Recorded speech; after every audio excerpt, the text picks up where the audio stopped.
El hueco en el muro, por la red de la diversidad. Pasamos a la entrevista que habíamos anunciado respecto a la temática que les estamos proponiendo esta semana. Las asambleas como instancia fundamental de la organización y la comunidad, la representatividad que tenemos en instancias gubernales, municipales. Y pues para esto hemos invitado a Guido Alejo, a quien le voy a ceder el micrófono para que pueda presentarse. Bueno, primeramente agradecido por la invitación. Mi nombre es Guido Alejo, soy arquitecto, aymara, alteño, también hago análisis, también he estudiado algo de arqueología, he venido planteando varios tipos de, no solamente innovaciones en cuanto a cuestiones investigativas en relación a la arquitectura del Alto, sino también indagando en lo que es el modelo de desarrollo que podríamos decir en la región, la forma de gobernanza, y aquí me parece muy interesante y adentrándonos un poco al tema esto, ¿no? He venido también replanteando gran forma de lo que podría ser la planificación o el diseño de distintos tipos de espacios en lo que es el Alto, pero ya con el vínculo y la decisión directa de la población en cierto sentido, ¿no? Bueno, también soy columnista, tengo mi columna de opinión en medios como ANF, El Alto Digital o Una Palabra, y bueno, aquí estamos para compartir nuestras reflexiones en torno al tema. En el aspecto de la representatividad de esas instancias en cuanto a la gestión gubernamental, estatal en todo caso, es necesario ver que hay ciertas etapas, digamos, que sería bueno abordarlas. Una primera etapa en la cual ha habido cierta legitimidad en cuanto a la correlación entre las decisiones que hacían las asambleas, las reuniones, ya sea juntas vecinales, organizaciones campesinas, centrales, subcentrales, ayllus, que de alguna forma tenía cierta correlación con lo que la gente pedía, y también las peticiones, las decisiones eran claras y a la vez vinculantes.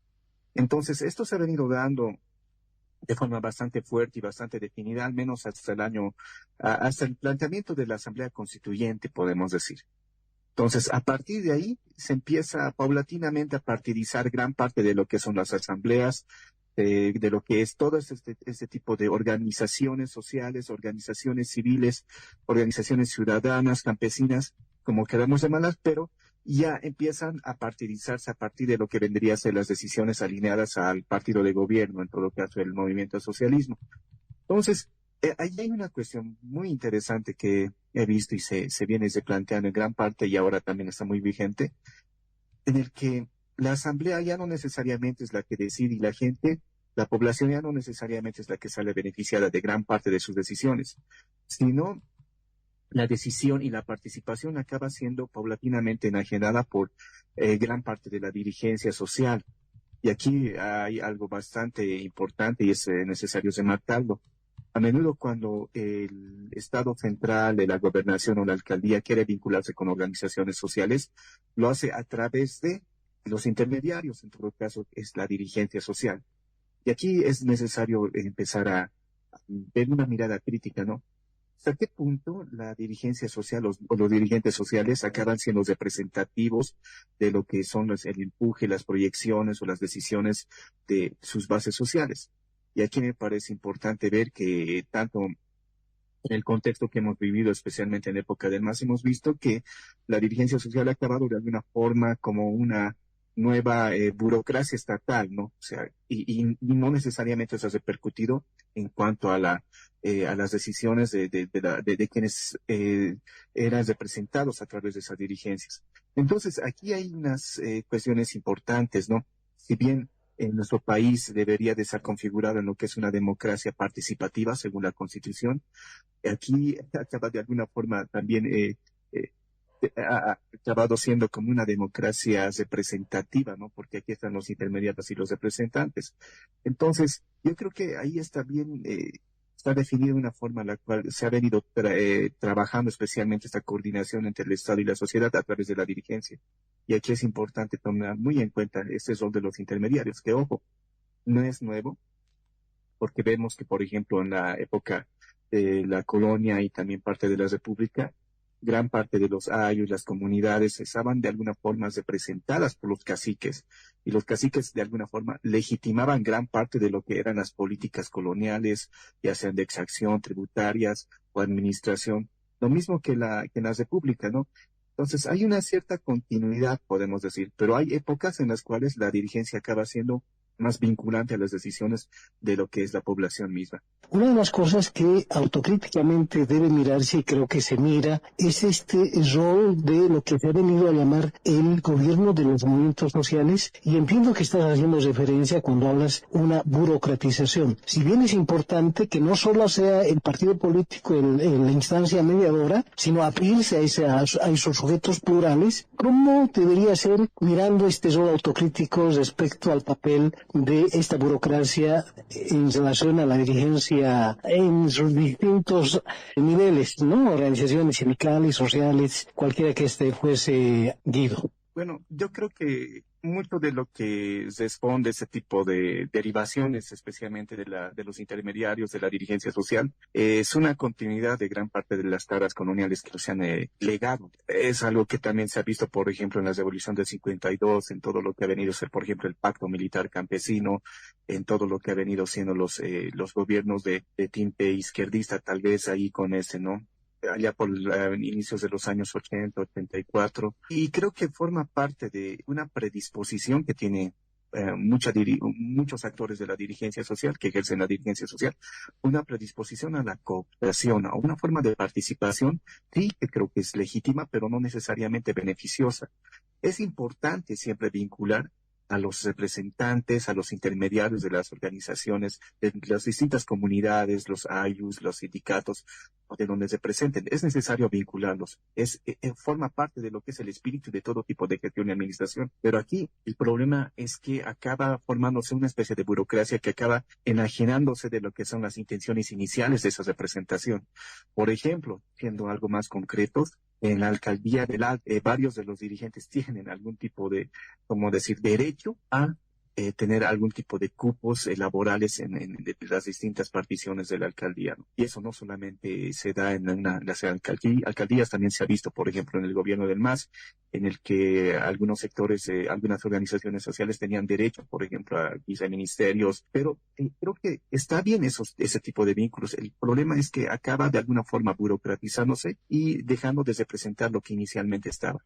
Aquí lo que me parece interesante es que, si bien hay que vincular a gran parte de esos actores políticos, porque son actores muy importantes, porque se necesita una representación, es necesario en cuanto a las decisiones de elaboración de políticas públicas, planificación, distintos tipos de acciones que se tienen que llevar en pos de la población. Es necesario vincular a la dirigencia, pero siempre tomando en cuenta ese tipo de vínculos que se tienen que estrechar más con las bases sociales.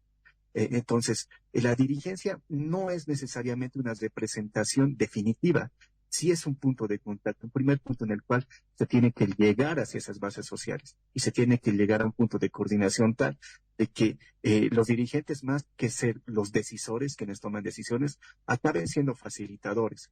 Entonces, cualquier tipo de política pública tiene que tomar en cuenta a la organización social. La dirigencia es un componente, pero sí, la organización social es la población, es la asociación, es la comunidad, es distintos tipos de organizaciones que tienen que decidir. Y creo que esto forma parte de esta democracia participativa, que es una aspiración que la vivimos en el actual Estado, ¿no? Que cualquier ciudadano, cualquier poblador, gente de la comunidad tiene que decidir. Y esto no solamente es una cuestión de dirigencias y adultos. Y también aquí hay una cuestión importante. La dirigencia a menudo también es masculina. Entonces, ¿dónde quedan las decisiones de las mujeres? ¿Dónde quedan las decisiones de los jóvenes? ¿Y dónde quedan especialmente las decisiones de los niños? Y creo que es de lo más importante que se tiene que tomar en cuenta, porque al final son los niños para quienes hay que planificar, hay que establecer distintos tipos de metas a mediano o largo plazo, y ellos también tienen que ser partícipes de su futuro. Entonces, creo que es importante bajar un escalón más hacia lo que es las bases sociales y la población misma. Guido, ya viendo en esta parte, en retrospectiva, estas cuestiones históricas de cómo se ha venido construyendo la forma en la que entendemos nosotros la representación en la que delegamos las representaciones y cómo se ha planteado en esta nueva constitución que ha sido un hito histórico replantear estas formas de organización desde bases más comunitarias, es lo que decías, bajar un escalón hacia las bases, algo que aún no se ha terminado, siento, de implementar, pero sí en la palabra, en el escrito estaba planteado como tal. ¿Tú cuáles crees que sería necesario, o sea, aparte de bajar este escalón, replantearse a niveles más locales, más micros, desde estas organizaciones barriales que también están fragmentadas en este tiempo? ¿Cuáles son estos retos que tenemos ahora y cómo miras estos retos de cara a al nuevo gobierno posible que se venga cualquiera de los dos? Yo creo que hablar de lo que va a ser la próxima gestión de gobierno es algo especulativo en el sentido de que todavía no sabemos qué va a ocurrir ni quién va a ganar, bueno, poniendo el beneficio de la duda. Pero tomando en cuenta cuántos vínculos están haciendo algunas opciones políticas con determinado tipo de dirigencia, organizaciones sociales, ya se puede ir preveyendo qué tipo de gobierno va a acabar teniendo, ¿no? Y esto nos lo ha mostrado el MAS durante los últimos 20 años, que se ha vinculado a gran parte de lo que son las organizaciones sociales y ha acabado respondiendo también a los intereses de esas organizaciones o la dirigencia de esas organizaciones. Lo que creo que se debería de hacer es empezar creo que aquí me parece muy necesario una mirada más autocrítica de lo que han acabado derivando gran parte de las organizaciones, el rol que han cumplido la dirigencia especialmente, y empezar a ver cómo podríamos vincular a la población mayoritaria. Y aquí me parece bien interesante alguna experiencia que hemos tenido con el IAD y ahí en el diseño del corredor verde del río Seque, que es un proyecto de aquí en la ciudad del Alto, en la cual, simplemente por poner un ejemplo, ¿no? Yo he ido a consultar a la dirigencia de ese entonces, de hace 2 años, si querían participar, si los querían ayudar, dirigentes vecinales en todo caso, pero ellos están más vinculados a actores políticos que actores que sean más de gestión en el sentido del diseño urbano y esto. Entonces, ellos están más vinculados a lo que es la institucionalidad política estatal, podemos decirlo. Y ahí cobran más o menos importancia. Por ende, ellos no se han vinculado a este tipo de proyectos, pero sí se han interesado y se han vinculado a los vecinos a través de lo que es las juntas escolares de 2 escuelas muy importantes de ese sector. Y ahí hemos venido trabajando con los niños, hemos venido trabajando también con grupos de jóvenes, las juntas escolares en las cuales han participado muchas mujeres, porque como sabemos, ahí todavía vivimos en una división de roles.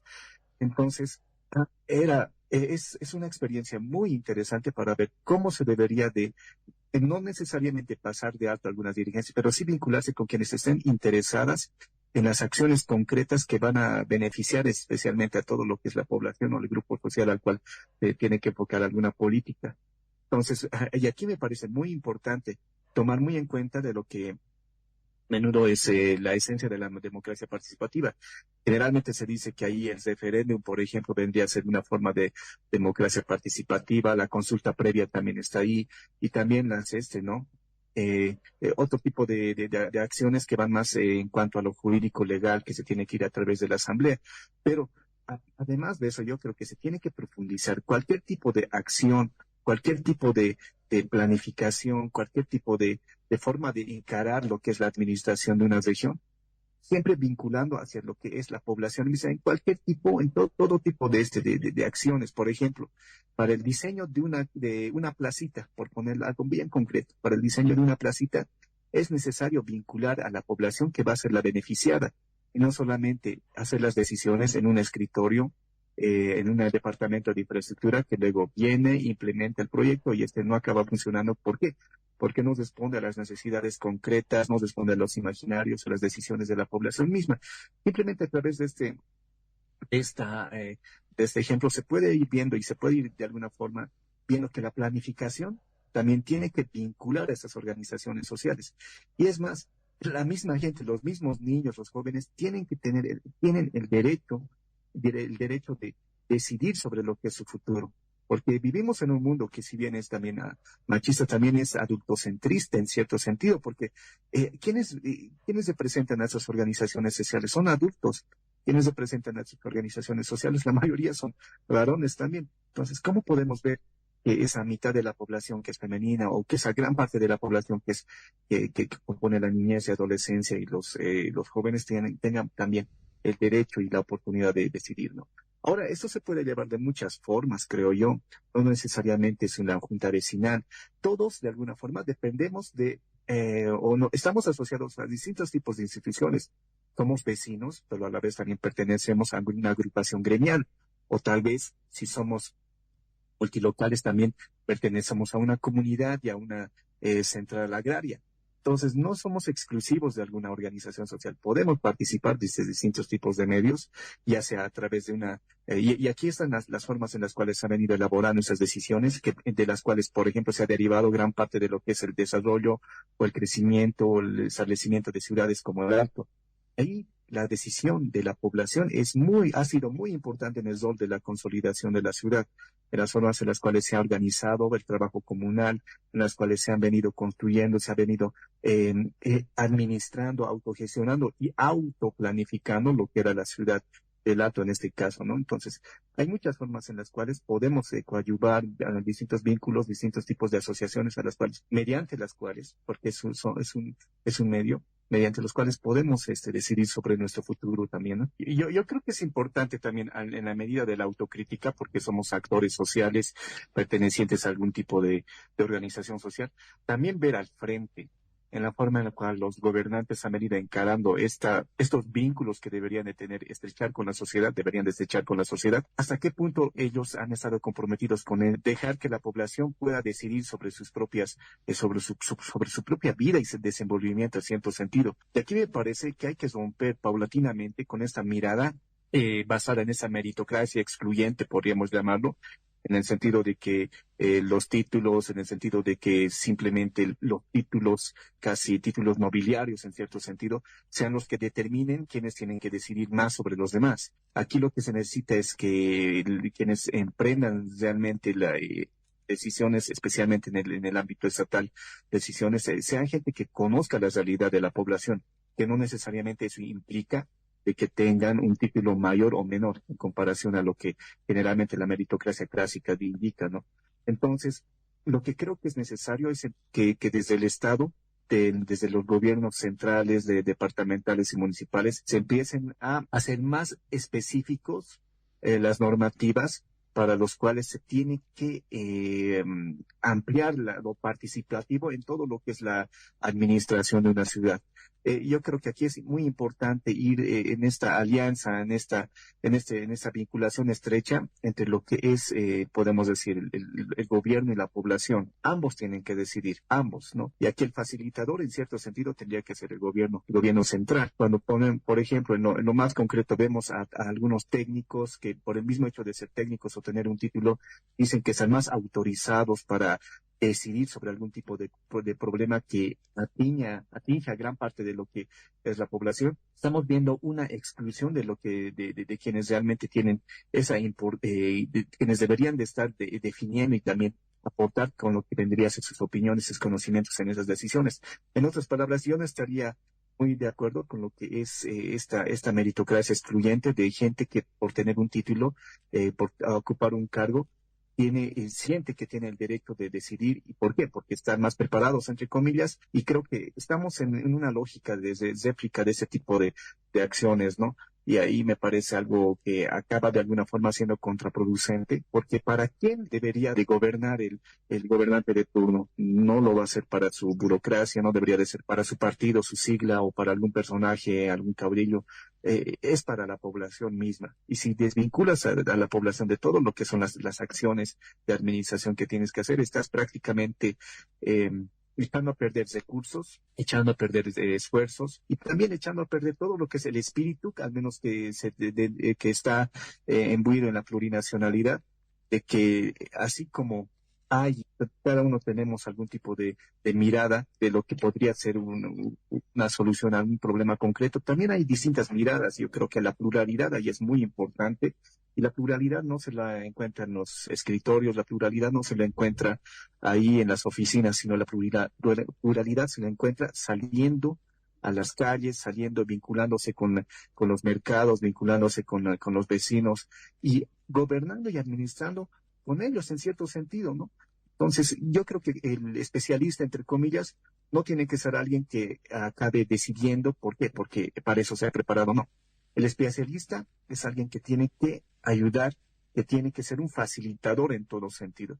Y creo que eso forma parte de otra forma de gobernanza, podemos decir, otra forma de vincularse con el ámbito social, y creo que esa es la forma en la cual de partida deberían de empezar a elegirse, deberían de empezar a, de alguna forma, deberían de iniciar ese tipo de cambio de actitud, especialmente en la gestión estatal, ¿no? Me parece muy importante porque nuestras organizaciones sociales, nuestros sindicatos, nuestras centrales agrarias, varias de esas organizaciones, de alguna forma, tienen sentido en cuanto puedan vincularse, negociar o de alguna forma concretar algún acercamiento y acuerdo o diálogo con lo que es las instancias estatales, ¿no? Entonces, aquí me parece muy importante también tomar ese aspecto. No solamente es la autocrítica de lo que ha derivado gran parte de la dirigencia y las caras coloniales que están hasta nuestros días, sino también la forma en la cual se encara la administración y llegar a un punto en el cual se tenga que de alguna forma gobernar, se tenga que administrar, se tenga que decidir con la población misma, ¿no?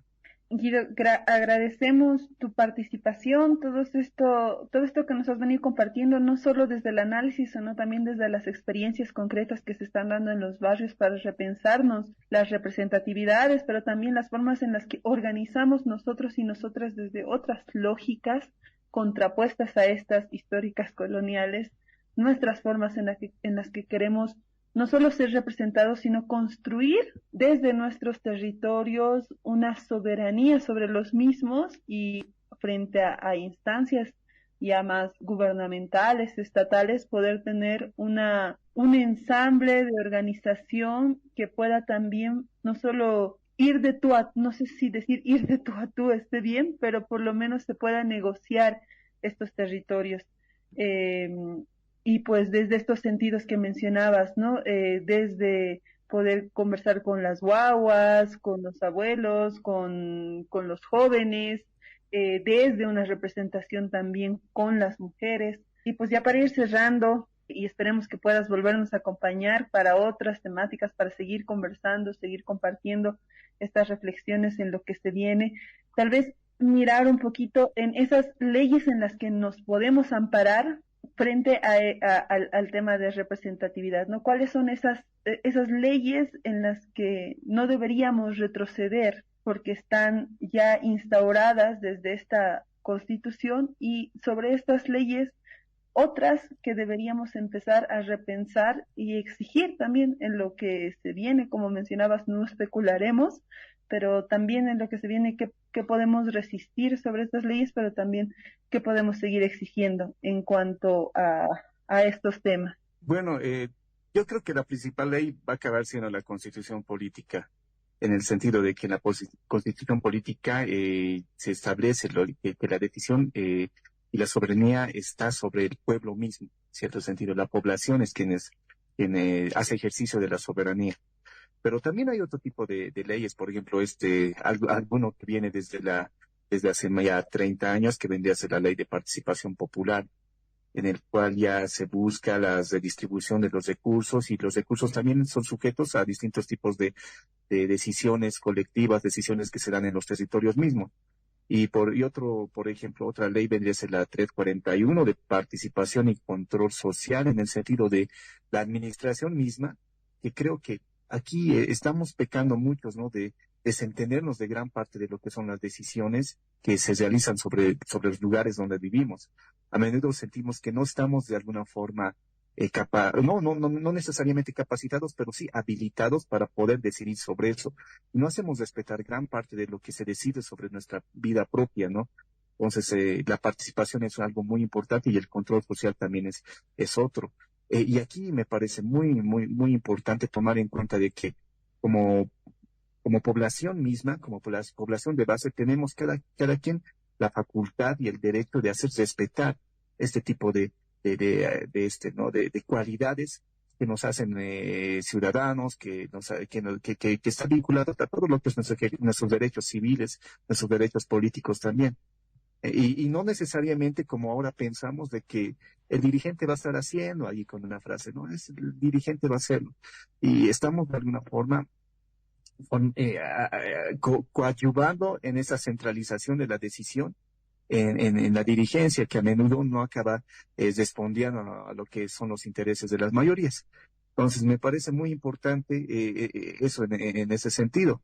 Ahora, se puede profundizar más en leyes concretas, por ejemplo, en el aspecto de la planificación, también hay un lineamiento importante que la planificación misma, ya sea de índole local, regional o nacional, tiene que ser participativa. Y a menudo esto tampoco es respetado, tampoco se toma muy en cuenta el cómo, bajo qué tipo de instrumentos se puede hacer participativo ello, o se simplifica de tal forma que no acaba influyendo en la planificación misma, ¿no? Entonces, hacer un taller de información no es necesariamente vincular a la población para una decisión concreta. Y es a menudo a lo que van, ¿no? Yo recuerdo que hay muchos proyectos que acaban siendo y que las acabamos conociendo cuando están en su proceso de socialización. O sea, se socializa lo que ya está decidido. Cuando deberíamos de reclamar, deberíamos de demandar la democratización de las decisiones, democratizar las decisiones sobre lo que es nuestra vida misma, sobre lo que es nuestro desenvolvimiento y sobre lo que es el espacio en el que vivimos.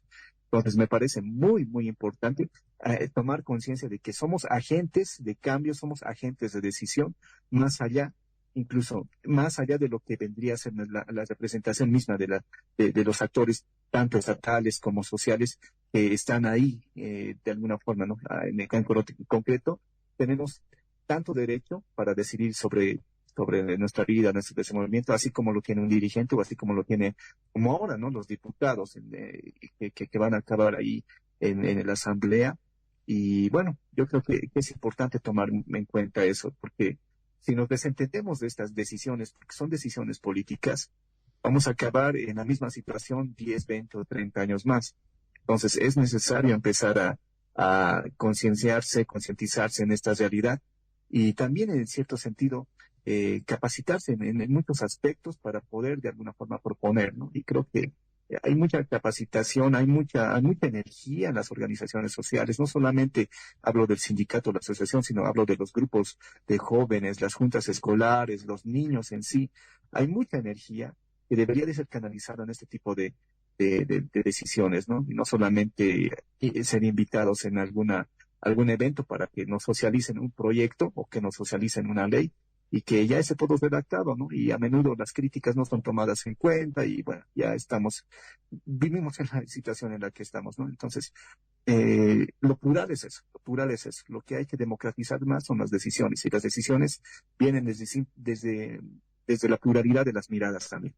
Bueno, agradecido por la invitación y bueno, un saludo y abrazo a la distancia y será hasta una próxima oportunidad. El hueco en el